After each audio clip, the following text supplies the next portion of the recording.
12 जुलाई 2024 का पंचांग जानिए शुक्रवार का पंचांग, राहु काल, शुभ मुहूर्त और सूर्योदय सूर्यास्त का समय। आषाढ़ माह शुक्ल पक्ष की उदया तिथि अष्टी और शुक्रवार का दिन।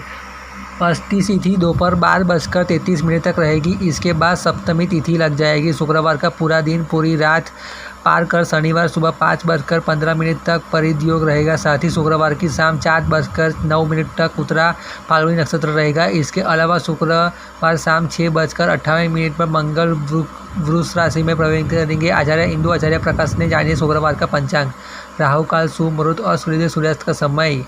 आषाढ़ मास शुक्ल पक्ष की उदय तिथि षष्ठी 12 जुलाई को दोपहर 12:33 तक रहेगी। इसके बाद सप्तमी तिथि लग जाएगी। परिध योग शनिवार सुबह 5:15 तक रहेगा।